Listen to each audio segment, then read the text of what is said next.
Hello friends, welcome back to my channel. আমি কৃষ্ণা।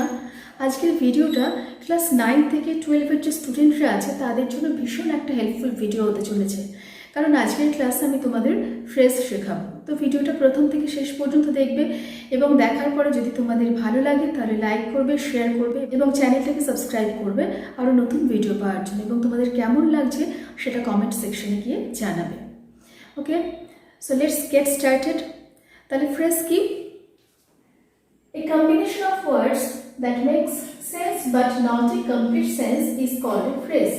অর্থাৎ phrase a group of words, কিছু শব্দ সমষ্টি, যে শব্দ সমষ্টির নিজস্ব একটা অর্থ আছে কিন্তু কোনো সম্পূর্ণ অর্থ প্রকাশ করতে পারে না। এবং এই ফ্রেজ কাকে বলবো? যে শব্দ সমষ্টির মধ্যে কোনো সাবজেক্ট ভার্ব কম্বিনেশন থাকবে না, অর্থাৎ যে গ্রুপ অফ ওয়ার্ডসের কোনো সাবজেক্ট থাকবে না, কোনো ভার্ব থাকবে না, এরকম কিছু শব্দ সমষ্টিকেই আমরা ফ্রেজ বলে জানব। যেমন এখানে চকলেট কেক, চকলেট কেক এই গ্রুপ অফ ওয়ার্ডস, কিছু শব্দ সমষ্টি, এর নিজস্ব একটা অর্থ আছে কিন্তু কোনো সম্পূর্ণ অর্থ প্রকাশ করতে পারছে না। এখানে কোনো সাবজেক্ট নেই, এখানে কোনো ভার্ব নেই। তো আমি যদি এখানে লিখি I like to it chocolate cake, I like to it chocolate cake আমি যখন বলছি তখন কিন্তু একটা সম্পূর্ণ অর্থ প্রকাশ পাচ্ছে।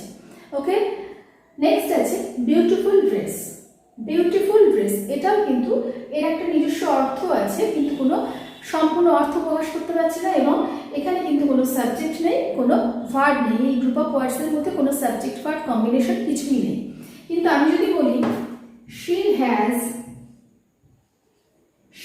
has a beautiful dress, যখন বলছি she has a beautiful dress, তার একটা সুন্দর ড্রেস আছে, সুন্দর পোশাক আছে, তখন কিন্তু এই বিউটিফুল ড্রেস এই গ্রুপ অফ ওয়ার্ডসটা একটা সম্পূর্ণ অর্থ প্রকাশ করতে পারছে। তাহলে চকলেট কেক এই গ্রুপ অফ ওয়ার্ডস এবং বিউটিফুল ড্রেস, এই বিউটিফুল ড্রেস এই গ্রুপ অফ ওয়ার্ডস ফ্রেজের উদাহরণ।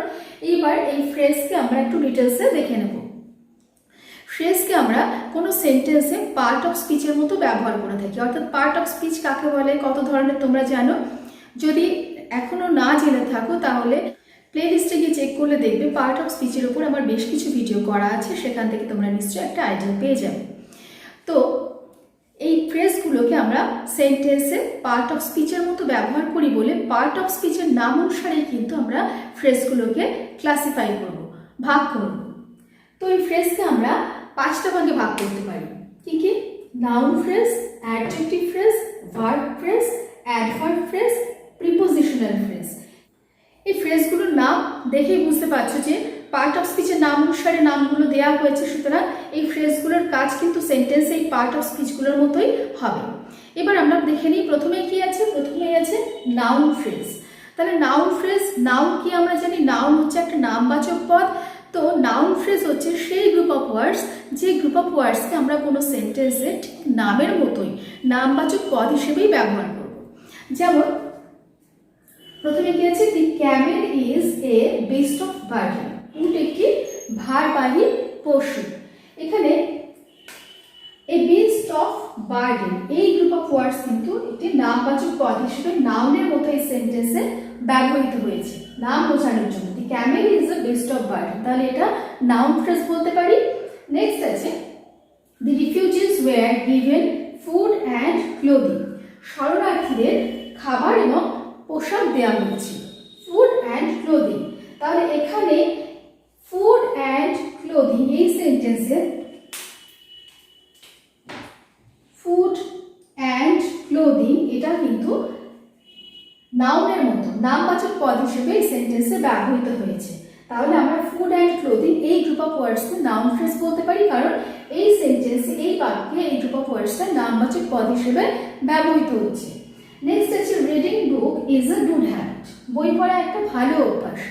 বই পড়া বলছি, এখানে বই পড়া কিন্তু নামবাচক পদ হিসেবে ব্যবহৃত হচ্ছে এই সেন্টেন্সে। তাহলে বলতে পারি রিডিং বুক এই গ্রুপ অফ ওয়ার্ডস এখানে নাউন ফ্রেজের example. Reading book is an example of a noun phrase. Okay, next আছে Bengali is our mother tongue. বাংলা আমাদের মাতৃভাষা। তাহলে মাদার টাং এই গ্রুপ অফ ওয়ার্ডসটা নামবাচক পদ হিসেবে কাজ করছে এই সেন্টেন্সে, তাহলে এই গ্রুপ অফ ওয়ার্ডসকে আমি নাউন ফ্রেজ বলতে পারি। নেক্সট আছে I have lost my gold ring, আমি আমার সোনার আংটিটা হারিয়ে ফেলেছি। তাহলে এখানে I have lost my gold ring, gold ring সোনার আংটি, এটা কিন্তু এই সেন্টেন্সে নামবাচক পদ হিসেবে ব্যবহৃত হচ্ছে, সাউন্ডস লাইক এ নাউন। তাহলে এই গ্রুপ অফ ওয়ার্ডস, এই শব্দ সমষ্টিকে আমরা নাউন ফ্রেজ বলতে পারি। নেক্সট হচ্ছে অ্যাডজেক্টিভ ফ্রেজ। অ্যাডজেক্টিভ কাকে বলে আমরা জানি, অ্যাডজেক্টিভ হচ্ছে বাংলায় যেটা আমরা বলি বিশেষণ। অ্যাডজেক্টিভের কাজ কি, কোনো নাউন বা প্রোনাউনের দোষ, গুণ, অবস্থা, সংখ্যা, পরিমাণ ইত্যাদি বোঝানো। তো অ্যাডজেক্টিভ ফ্রেজ হচ্ছে এমন কিছু শব্দ সমষ্টি, যে শব্দ সমষ্টি কোনো সেন্টেন্সে, সেই সেন্টেন্সে ব্যবহৃত নাউনের দোষ, গুণ, অবস্থার প্রকাশ করে থাকে, অর্থাৎ নাউনটাকে কোয়ালিফাই করে থাকে। যেমন প্রথমেই আছে they live in a house which is made of mud. They live in a house which is made of mud, তারা একটা বাড়িতে বাস করে যে বাড়িটা কিনা মাটির তৈরি। তাহলে এখানে they live in a house, house noun, তাই তো। এবার এই নাউনটাকে ডেসক্রাইব করছে which is made of mud, বাড়িটা কিসের তৈরি, মাটি দিয়ে তৈরি বলছে। তাহলে হাউসটাকে ডেসক্রাইব করছি which is made of mud, এই গ্রুপ অফ ওয়ার্ডস। তাহলে এই গ্রুপ অফ ওয়ার্ডস এখানে অ্যাডজেক্টিভ ফ্রেজের কাজ করছে, এটাকে আমরা অ্যাডজেক্টিভ ফ্রেজ বলতে পারি। যদি বলতাম they live in a mud house, তাহলে কিন্তু এটা মাড হাউসটা নাউন ফ্রেজ হয়ে যেত, ওকে। কিন্তু যখন আমি এক্সপ্যান্ডেড ফর্মে বলছি they live in a house which is made of mud, সেক্ষেত্রে এটা অ্যাডজেক্টিভ ফ্রেজ হচ্ছে। যেহেতু আমি এটাকে এক্সপ্যান্ডেড ফর্মে এটাকে ডেসক্রাইব করছি, সেহেতু এটা অ্যাডজেক্টিভ ফ্রেজ, ওকে। নেক্সট আছে the lady is accustomed to hardship, মহিলাটি কষ্ট সহ্য করতে অভ্যস্ত, কষ্টের সাথে অভ্যস্ত হয়ে গেছে। তাহলে the lady is accustomed to hardship, এখানে the lady is a noun, তাই তো। এবার তার একটা অবস্থার কথা প্রকাশ করছি, ইজ অ্যাকাস্টমড টু হার্ডশিপ, কষ্টের সাথে অভ্যস্ত হয়ে গেছে। এখানে এই গ্রুপ অফ ওয়ার্ডসটা কিন্তু কি করছে, অ্যাডজেক্টিভের মতো কাজ করছে, অর্থাৎ এই নাউনটাকে কোয়ালিফাই করছে। তাহলে the lady is accustomed to hardship, এই অ্যাকাস্টমড টু হার্ডশিপ এই গ্রুপ অফ ওয়ার্ডস বা এই শব্দ সমষ্টি এখানে অ্যাডজেক্টিভ ফ্রেজ, ওকে। নেক্সট আছে Rohan has a shirt that is red in colour, রোহনের একটা জামা আছে যেটার রং লাল, ওকে। আমি কিন্তু এখানে বলিনি যে Rohan has a red shirt. যদি বলতাম Rohan has a red shirt, in that case red shirt ওই গ্রুপ অফ ওয়ার্ডসটা কিন্তু নাউন ফ্রেজ হতো, কারণ ওটা সেন্টেন্সে নামবাচক পদ হিসেবে ব্যবহৃত হতো। কিন্তু আমি যখন বলছি Rohan has a shirt that is red in colour, যখন আমি শার্টের কালারটাকে ডেসক্রাইব করছি, শার্টটাকে ডেসক্রাইব করছি that is red in colour, তখন কিন্তু এই গ্রুপ অফ ওয়ার্ডসটা কি হচ্ছে, অ্যাডজেক্টিভ ফ্রেজ হয়ে যাচ্ছে। যেহেতু শার্ট এই নাউনটাকে ডেসক্রাইব করছে এই group of words that is red in colour, তাহলে এটা হচ্ছে অ্যাডজেক্টিভ ফ্রেজ।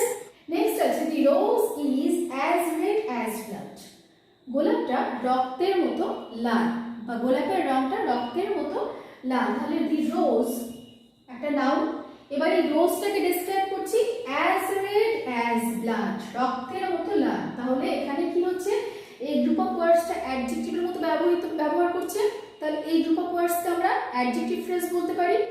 নেক্সট আছে ভার্বাল ফ্রেজ, ভার্ব থেকে verbal phrase. Part of speech ভার্বের কাজ, পার্ট অফ স্পিচ ভার্বকে আমরা হওয়া, কোনো কিছু করা ইত্যাদি বুঝিয়ে থাকি। তাহলে ভার্বাল ফ্রেজও কিন্তু ঠিক সেই একই কাজ করবে। ভার্বাল ফ্রেজ হচ্ছে এমন কিছু গ্রুপ অফ ওয়ার্ডস, যে গ্রুপ অফ ওয়ার্ডস কোনো সেন্টেন্সে ঠিক ভার্বের মতোই কাজ করে, এবং এখানে মেন ভার্বের সাথে আর একটা অক্সিলারি ভার্ব কি করে, মেন ভার্বটাকে হেল্প করে একটা সম্পূর্ণ অর্থ প্রকাশের ক্ষেত্রে।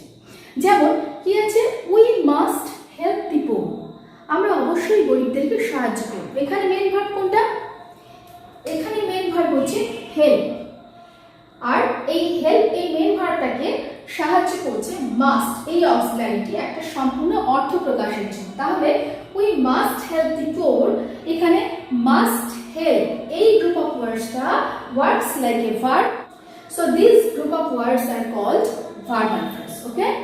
নেক্সট আছে it is raining since morning, সকাল থেকে বৃষ্টি হচ্ছে, ইট ইজ রেনিং, এখানে মেন ভার্ব কোনটা, raining is a main verb, okay. এবার এই ভার্বটাকে হেল্প করছে ইজ, এই হেল্পিং ওয়ার্ড বা অক্সিলারি ভার্বটা একটা সম্পূর্ণ অর্থ দেওয়ার জন্য সেন্টেন্সটাকে। তাহলে ইজ রেনিং এই গ্রুপ অফ ওয়ার্ডসটা এখানে ভার্বাল ফ্রেজ। বোঝা গেল? তাহলে it is raining, is raining, this group of words are called verbal phrase. Okay, next আছে your secret plan has been brought to light. তোমার গোপন পরিকল্পনা প্রকাশ পেয়ে গেছে। এটা কি টেন্স? এটা হচ্ছে প্রেজেন্ট পারফেক্ট টেন্স। ওকে, এখানে মেইন ভার্ব কোনটা? এখানে মেইন ভার্ব হচ্ছে brought। ওকে, এখানে মেইন ভার্ব হচ্ছে brought। এবার এই ভার্বটাকে, এই মেইন ভার্বটাকে একটা সম্পূর্ণ অর্থ প্রকাশে সাহায্য করছে has been, এই অক্সিলারি ভার্বটা। তাহলে has been brought to light এই গ্রুপ অফ ওয়ার্ডসটাকে আমি ভার্বাল ফ্রেজ বলতে পারি, কারণ কি করছে? এই গ্রুপ অফ ওয়ার্ডসটা এই সেন্টেন্সে ঠিক ভার্বের মতোই কাজ করছে। তাহলে your secret plan has been brought to light, has been brought to light is an example of a verbal phrase. Okay, next আছে the children are playing in the park. বাচ্চারা পার্কে খেলা করছে। are playing, এখানে main verb কোনটা? playing। ওকে, এবং এই main ভার্বটাকে সাহায্য করছে কোন অক্সিলারিটা? আর। আর এই অক্সিলারিটা এই মেইন ভার্বকে সাহায্য করছে সেন্টেন্সটাকে একটা সম্পূর্ণ অর্থ প্রকাশের ক্ষেত্রে। তাহলে the children are playing in the park, এখানে আর প্লেইং এই গ্রুপ অফ ওয়ার্ডসটা হচ্ছে ভার্বাল ফ্রেজের উদাহরণ। নেক্সট আছে mother has finished her work. মা তার কাজ শেষ করেছে। Mother has finished, finished is an example of main verb, এবং এই মেইন ভার্বটাকে সাহায্য করছে হ্যাজ এই অক্সিলারিটি। তাহলে has finished, mother has finished her work, এখানে has finished, this group of words are called verbal phrase. তাহলে ভার্বাল ফ্রেজ হচ্ছে এমন কিছু শব্দ সমষ্টি যে শব্দ সমষ্টি কোনো সেন্টেন্সে ঠিক ভার্বের মতোই কাজ করে, এবং এক্ষেত্রে কি হয়? অক্সিলারি ভার্ব এবং মেইন ভার্ব পাশাপাশি বসে একটা সেন্টেন্সের সম্পূর্ণ অর্থ প্রকাশ করে। নেক্সট আছে অ্যাডভার্বিয়াল ফ্রেজ। আচ্ছা, অ্যাডভার্ব বলতে আমরা কি বুঝি? অ্যাডভার্ব কি করে? অ্যাডভার্ব হচ্ছে এমন একটা পার্ট অফ স্পিচ যে পার্ট অফ স্পিচ দিয়ে আমরা কোনো ভার্ব, কোনো অ্যাডজেক্টিভ ইত্যাদিকে মডিফাই করে থাকি, অর্থাৎ কোনো কাজ কখন, কোথায়, কিভাবে হচ্ছে ইত্যাদি বুঝিয়ে থাকি। অ্যাডভার্বিয়াল ফ্রেজ হচ্ছে এমন কিছু শব্দ সমষ্টি যে শব্দ সমষ্টিকে আমরা সেন্টেন্সে ঠিক অ্যাডভার্বের মতোই ব্যবহার করে থাকি, অর্থাৎ কোনো কাজের গতি প্রকৃতি বোঝাতে ব্যবহার করে থাকি। ওকে, যেমন God is present in all places. God is present in all places, অর্থাৎ ঈশ্বর সর্বত্র বিরাজমান। আমি যদি এখানে বলতাম God is present everywhere, যদি everywhere বলতাম তাহলে everywhere কিন্তু অ্যাডভার্ব, কিন্তু যখন আমি everywhereটাকে এক্সপ্যান্ড করে বলছি in all places, in all places মানে everywhere, তাহলে যখন এক্সপ্যান্ডেড ফর্মে বলছি God is present in all places, তখন কিন্তু এটা কি হচ্ছে? এই শব্দ সমষ্টিটাকে আমরা অ্যাডভার্বিয়াল ফ্রেজ বলবো। ঠিক আছে, নেক্সট আছে the soldiers fought in a brave manner. সেনারা বেশ সাহসিকতার সাথে যুদ্ধ করল। তার মানে কি? The soldiers fought in a brave manner বলছি, in a brave manner. Brave manner অর্থাৎ হচ্ছে ব্রেভলি। আমি কিন্তু ব্রেভলি লিখিনি, আমি ব্রেভ ম্যানার লিখেছি, ইন এ ব্রেভ ম্যানার। তাহলে এখানে যেহেতু আমি এক্সপ্যান্ডেড ফর্মে লিখছি, তাহলে এই গ্রুপ অফ ওয়ার্ডসটা হচ্ছে এখানে অ্যাডভার্বিয়াল ফ্রেজ। ওকে, নেক্সট আছে she is dancing at this moment. মেয়েটি ঠিক এই মুহূর্তে নাচছে, তার মানে মেয়েটি এখন নাচছে। তাহলে অ্যাট দিস মোমেন্ট মানে আমরা কি জানি? নাও, তাই তো? নাও হচ্ছে অ্যাডভার্ব, কিন্তু আমি যেহেতু এখানে বলেছি she is dancing at this moment, at this moment এই গ্রুপ অফ ওয়ার্ডসটাকে তাহলে আমরা কি বলবো? Adverbial phrase. ওকে, নেক্সট আছে they lived here for a long time. তারা এখানে দীর্ঘদিন বাস করেছিল বা দীর্ঘদিন ছিল। ফর এ লং টাইম একটা দীর্ঘ সময়, একটা টাইমকে ইন্ডিকেট করা হচ্ছে। তাহলে ফর এ লং টাইম অর্থাৎ ফর লং, ফর লং, শুধু ফর লং বললে কিন্তু অ্যাডভার্ব, কিন্তু আমি বলেছি কি they lived here for a long time, তাহলে ফর এ লং টাইম এই গ্রুপ অফ ওয়ার্ডসটা এখানে অ্যাডভার্বিয়াল ফ্রেজ। তাহলে কি করছি? অ্যাডভার্বিয়াল ফ্রেজ দিয়ে আমরা কখনো কোনো অবস্থা প্রকাশ করছি, কখনো কোনো ম্যানার বা কোনো কাজ কিভাবে হয়েছে ইত্যাদি বোঝাচ্ছি। তাহলে বোঝা গেল অ্যাডভার্বিয়াল ফ্রেজ কাকে বলে। নেক্সট আছে প্রিপোজিশনাল ফ্রেজ।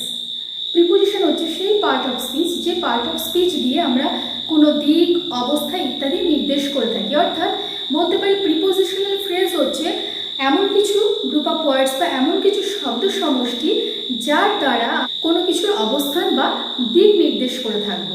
অর্থাৎ প্রিপোজিশনাল ফ্রেজ কি করবে, নাউনের আগে বসে, নাউন বা প্রোনাউনের আগে বা পরে বসে কি করবে, বাক্যের একটি অংশের সাথে আরেকটি অংশের যে সম্পর্ক বা সম্বন্ধ সেটাকে নির্দেশ করবে। যেমন he shouted at the top of his voice, সে তারুস্বরে চিৎকার করবে। He shouted at the top of his voice, at the top of his voice, এই যে গ্রুপ অফ ওয়ার্ডসটা এটা কিন্তু এই সেন্টেন্সে ঠিক প্রিপোজিশনের মতোই কাজ করছে। এখানে এই গ্রুপ অফ ওয়ার্ডসটা কি করছে, বাক্যের একটা অংশের সাথে আরেকটা অংশের সম্পর্ক স্থাপন করছে। তাহলে এখানে এই গ্রুপ অফ ওয়ার্ডসটাকে আমরা প্রিপোজিশনাল ফ্রেজ বলতে পারি।